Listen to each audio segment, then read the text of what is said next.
Hello, everybody, and welcome back once more. Felix and I today are going to share with you what we know and what we understand about the initial seeding of humanity on this planet. There have been three seedings. Each time the seeding has followed the same pattern, and that's the pattern of 12 tribes being located on the planet. At specific locations, and these locations actually relate to key coding held within the template of each tribe that keyed into certain gate locations, stargate locations, whether it was the main stargate, the activation site of the stargate, or a parallel Earth or inner Earth sort of stargate. So the templating of these bloodlines would resonate. It's like a key and a lock system. You know, they would be able to open up the Stargate through the codes they held within their bodies, and they also had the task, shall we say, of obviously keeping the Stargates functioning, keeping the land in balance, healing the human template. So these were the major bloodlines that then went on to seed the rest of the human race. And these bloodlines we have called in the past Margie, the Margie Grail lines. And they hold this very specific advanced templating.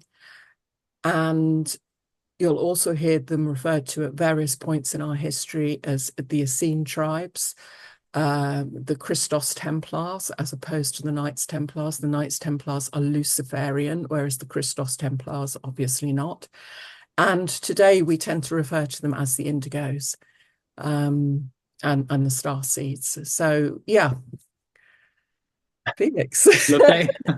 Yeah, I want to highlight that thing that you just mentioned about the key codes, working through the key codes. Now, many of us who do the work that we do, we find ourselves going to different locations astrally or different locations on the earth to do grid work. And this is actually to kind of collect the coding.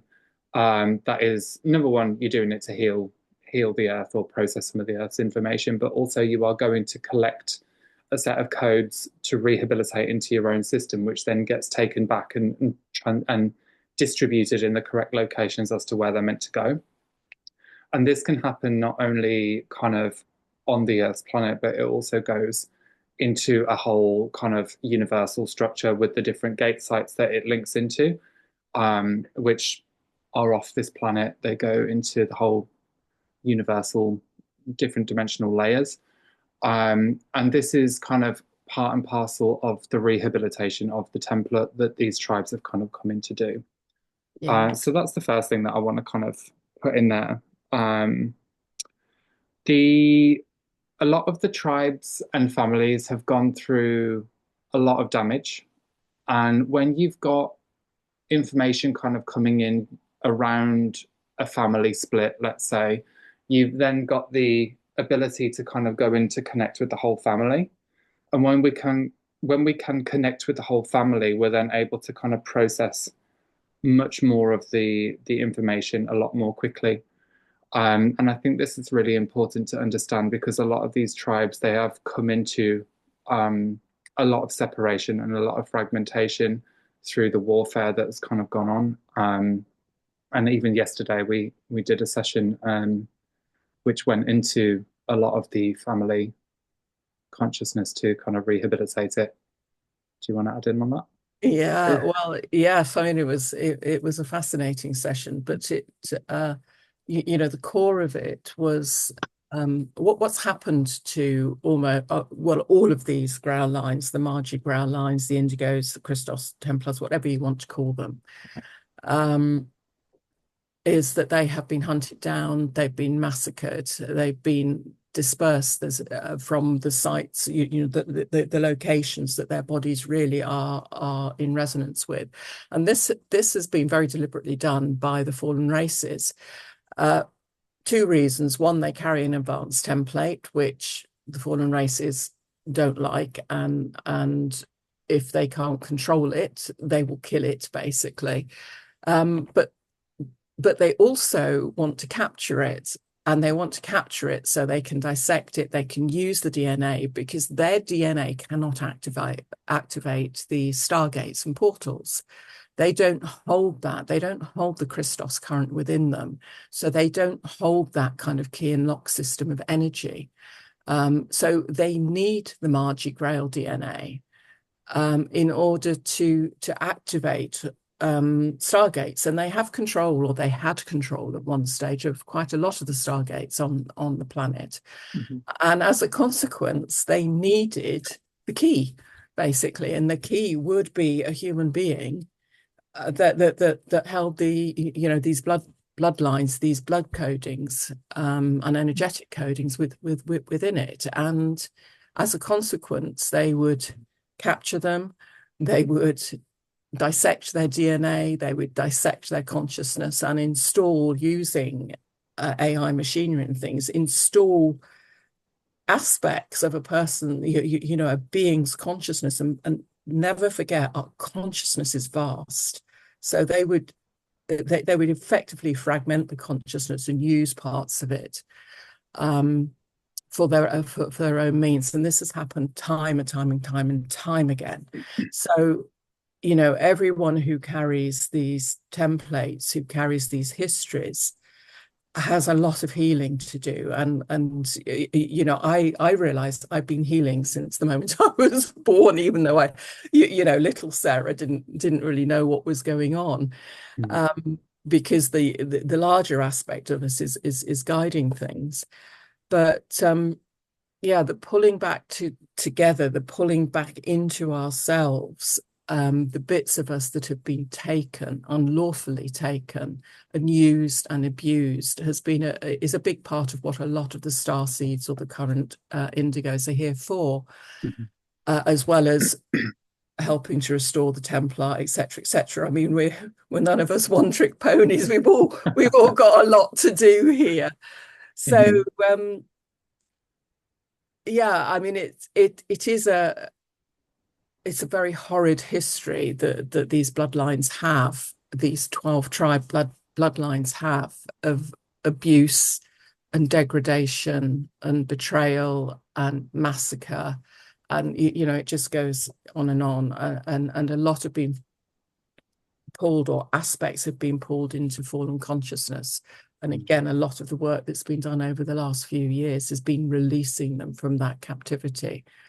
And bringing them back into wholeness. So, I mean, of you, I was going to say, all the star seeds, all the indigos will find some resonance with what I'm saying, because there's an aspect of them that will understand at an instinctive level. So when you are, sorry to interrupt you there. So when you are healing yourself, or healing a personal family trauma, you're also going to be healing that extended 12 tribe family trauma. And then even beyond the 12 tribes that I've incarnated on Earth, the consciousness family traumas as well that have also come about through that experience, whether it is a divorce in your family, or a betrayal, or I'm getting a load of pain over the top of my head with that.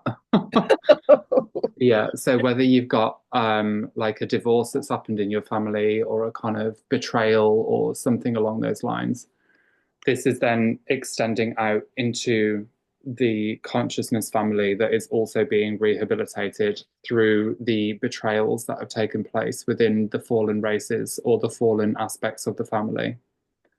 So I do I do have information on the individual tribes, where they were located and things like that, but I don't think it's just a splurge of words on a video like this. But I mean, anybody contact me if you're interested in having that.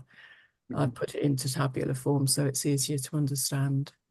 So in short, if you were to round up a summary of the 12 tribes, what would that be?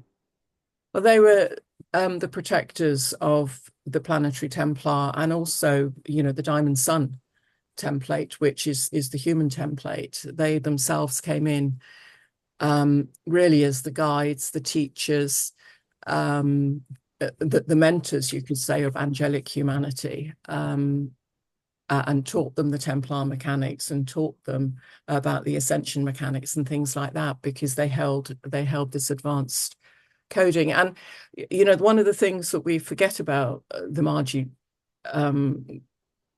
Grail lines, or the Christos Templars, or whatever you want to call them, is that they carry an advanced template, but it's not, they themselves would say, it's not because they are superior to everyday humanity. It's because they have a different task to everyday humanity, and that task is really around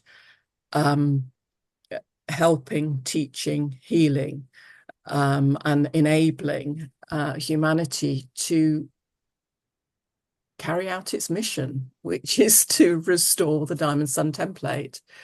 So yeah, they have all of us who are here at this time have as I said, not just one mission. We have quite a few, and a lot of work to be done.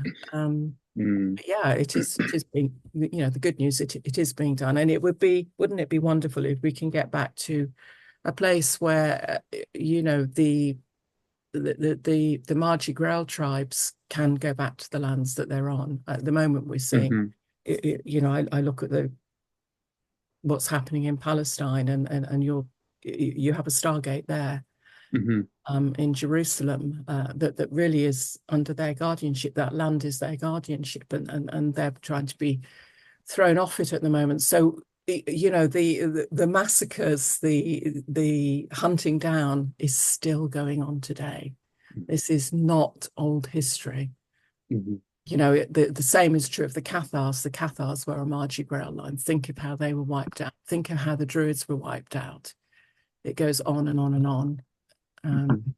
At one time, not so much now, but at one time it was very dangerous for anyone to know that you held these key codes within you. Exactly. Yeah. But we're now in a place where it's safe to upfold. So, and that's why we're kind of shedding it. Yeah, it's safe. It's safe to bring the memories back up and to do the healing. Yeah. So it's a good place to be in right now.